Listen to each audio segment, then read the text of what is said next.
بسم اللہ الرحمن الرحیم۔ اللہ سے بات کرنا ایک بہت بڑی عبادت اور سعادت ہے۔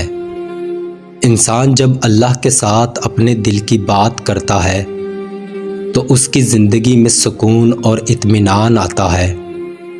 اللہ تعالیٰ سے بات کرنے کا سب سے بہترین طریقہ دعا کا ہے۔ دعا کے ذریعے انسان اللہ سے اپنے مسائل اور خواہشات اور مشکلات کا ذکر کرتا ہے اور اللہ کی رحمت اور اس کی بخشش کی امید رکھتا ہے۔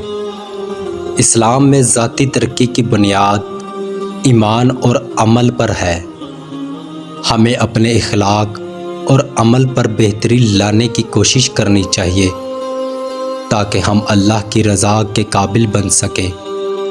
قرآن و حدیث میں بار بار اس بات پر زور دیا گیا ہے کہ انسان اپنے عمل اور کردار کو بہتر بنانے کی کوشش کرے۔ اللہ تعالیٰ نے انسان کو عقل اور فہم دیا ہے تاکہ وہ اپنی زندگی کو بہتر بنانے کی کوشش کرے اور اپنے اندر تبدیلی لائے۔ ذاتی ترقی کے لیے سب سے پہلے ایمان کو بہتر کرنا ضروری ہے۔ جب انسان کا ایمان مضبوط ہوتا ہے تو وہ ہر قسم کی مشکل کا سامنا کر سکتا ہے اور اس کی زندگی میں سکون اور خوشی آتی ہے۔ انسان کو اپنے عمل کو بہتر بنانے کی کوشش کرنی چاہیے۔ نماز، روزہ، صدقہ اور دیگر عبادات کے ذریعے انسان اپنے نفس کو پاک کرتا ہے اور اللہ کی رضا حاصل کرتا ہے۔ اس کے علاوہ اللہ کے راستے میں محنت اور کوشش بھی بہت ضروری ہے۔ انسان جب اپنے کام میں محنت کرتا ہے اور اللہ تعالیٰ سے مدد طلب کرتا ہے تو وہ کامیاب ہوتا ہے۔ اللہ تعالیٰ قرآن مجید میں فرماتے ہیں، اور کہو اے میرے رب میرا علم بڑھا دے۔ اس آیت سے ہمیں یہ سبق ملتا ہے، علم حاصل کرنا اور اپنی صلاحیتوں کو بڑھانا بھی بہت ضروری ہے۔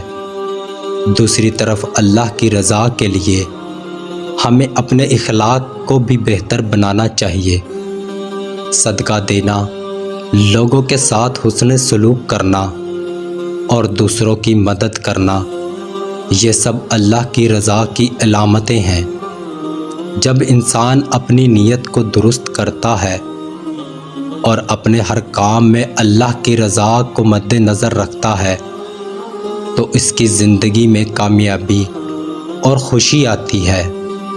اسی لیے اگر ہم اپنی زندگی میں اللہ کی ہدایت پر عمل کریں، اپنے ایمان کو مضبوط کریں اور اپنے اعمال کو بہتر بنائیں تو انشاءاللہ ہم اپنی ذاتی ترقی حاصل کر سکتے ہیں اور اللہ کی رضا کا دروازہ کھول سکتے ہیں۔